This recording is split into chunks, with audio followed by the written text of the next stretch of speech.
Inspectors climbed to the top of a storage tank in Bayonne, New Jersey, and lowered a metal cup into the hatch. It came up full of vegetable oil. Every tank on the property passed the same test. A dipstick went in, came out coated in oil, and got logged as proof of a full reservoir. On paper, that tank farm held 1,800 million pounds of soybean oil, more than the entire United States was supposed to have in storage, in every warehouse in every state combined.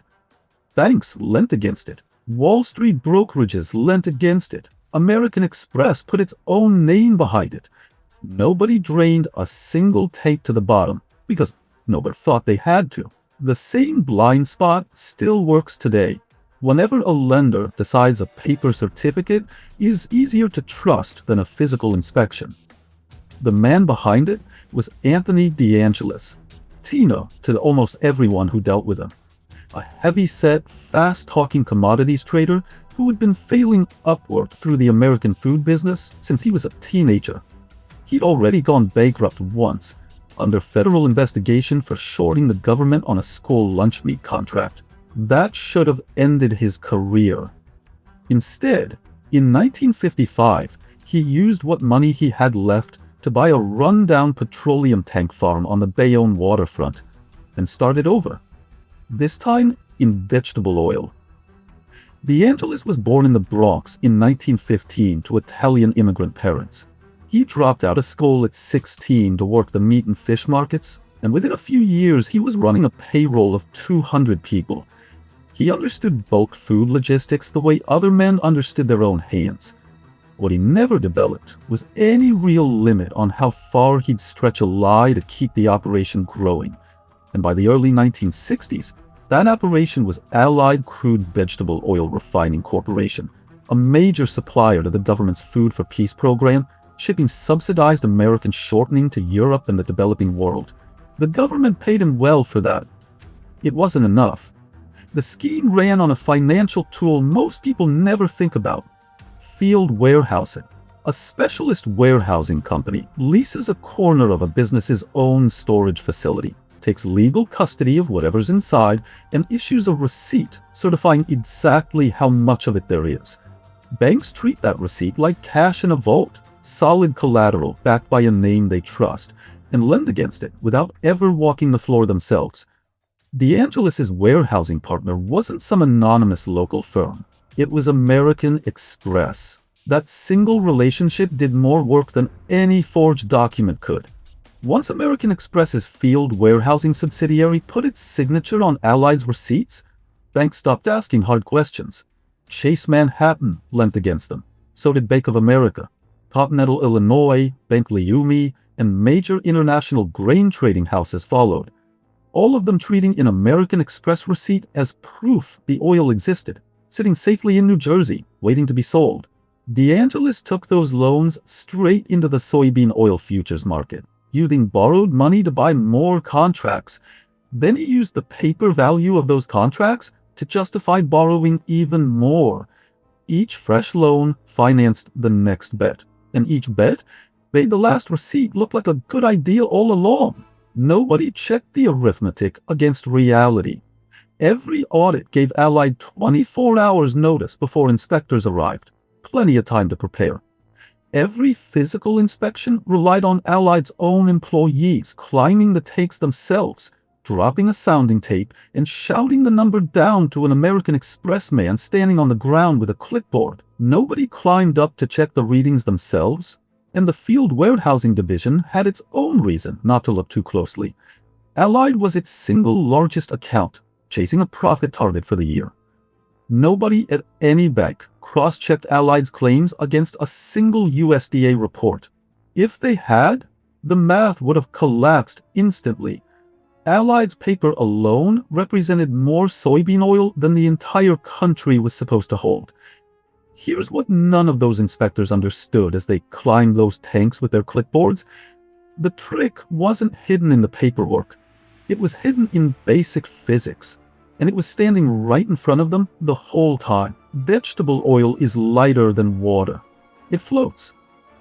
DeAngelis' crews filled tank after tank with plain seawater, pumped straight in from the harbor, sometimes 40 feet deep. On top of that, a thin skin of real oil, sometimes only inches thick. When an inspector dropped a sampling cup through the top hatch, it skimmed pure oil off the surface. Full marks. When a weighted tape went all the way to the bottom, it came back up coated and dripping in oil. The oil clung to the tape on its way through, all 40 feet, whether the tank underneath was full or empty. Both tests, every time, said the same thing: full tank. Neither one ever asked what was underneath. That alone wouldn't have covered 1,800 million pounds, so Allied went further. The Bayonne site was a maze of 150 tanks connected underground by pipes and pumps, and overnight crews used that network to physically move the real oil from tank to tank, one step ahead of the inspection schedule, refilling the next tank on the list just before the auditors reached it. The same few million pounds of genuine oil got measured, certified, and counted as new inventory again and again, under different tank numbers, on different days. For tanks that couldn't even manage a floating skin, Allied's crews welded a narrow steel pipe straight down from the hatch to the surface, filled just that pipe with oil, and left the rest of the tank empty or full of water. Workers called them ghost columns.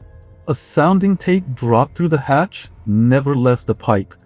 It measured a tube of oil a few inches wide and reported it as a 50-foot tank, full to the brim.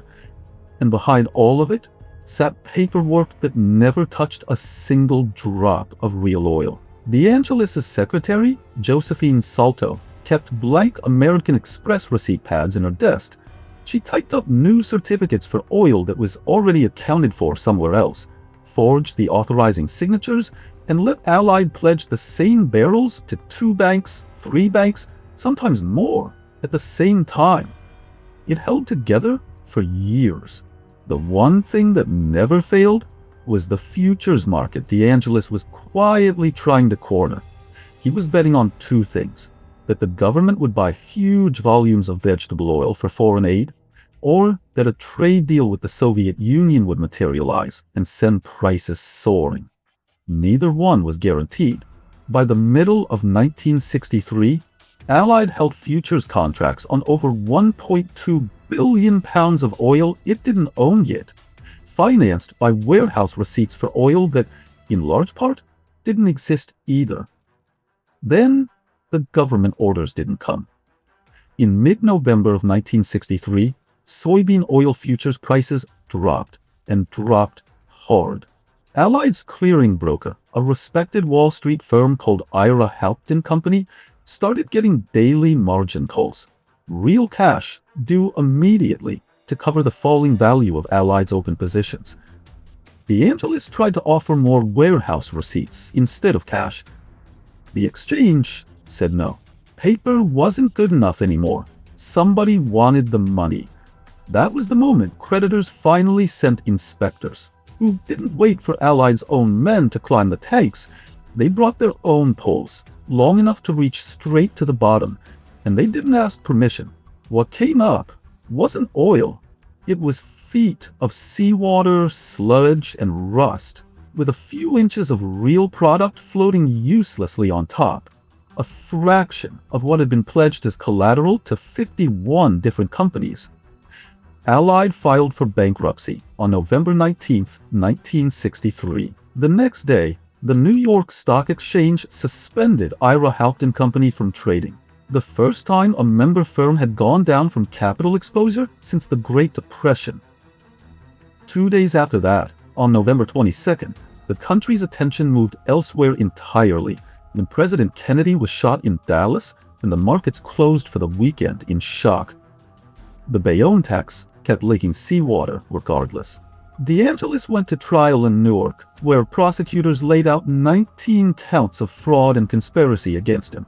He pleaded guilty to 4 of the most serious. Federal Judge Rainier Wartendike sentenced him to 20 years, telling him plainly that he had caused terrific loss to many of his fellow Americans. DeAngelis served 7 of those years at the federal penitentiary in Lewisburg and was paroled in 1972. He didn't stop. By the mid-1970s, he was running a new scheme through front companies with names like Rex Pork and Mr. Pork, defrauding livestock dealers in Indiana out of millions more before federal investigators caught up with him again. He pleaded guilty a second time in 1980 and served another 7 years. He died quietly in Florida in 2009 at 93, an old man who had once told a reporter, without a trace of shame, that he was the salad oil king. Ira Halpton Company never recovered. It was liquidated outright, and the New York Stock Exchange had to build an emergency $12 million fund just to make its retail customers whole. A rescue that helped shape the federal investor protection law Congress passed 7 years later. American Express faced $144 million in claims against its warehousing subsidiary, and its stock dropped by more than half. Its chief executive could have hidden behind the subsidiary's limited liability. He chose to pay every legitimate claim instead, to protect the parent company's name. Investor Warren Buffett looked at the wreckage, decided the core business was still sound, and put $20 million into American Express stock, while everyone else was selling. It became one of the most famous bets of his career. In the end, the ledger was simple. Allied pledged warehouse receipts for 1,800 million pounds of vegetable oil. Liquidators found roughly 100 million pounds of actual fluid in those tanks, most of it seawater. 51 companies were left holding $180 million in worthless paper. Ira Halpton Company, a firm that had cleared trades on Wall Street for generations, was gone within a week. And the oil itself, the 1,800 million pounds that started it all, was never more than a few inches deep, floating on water. In tanks, nobody thought to check all the way to the bottom. Tell us in the comments which detail got you, the ghost columns or the seawater. Subscribe to the Ledger for the next case file. Next time, a Scottish soldier invents an entire country from nothing, prints its own currency, and sells real London investors government bonds for a nation that was never anything more than empty jumble.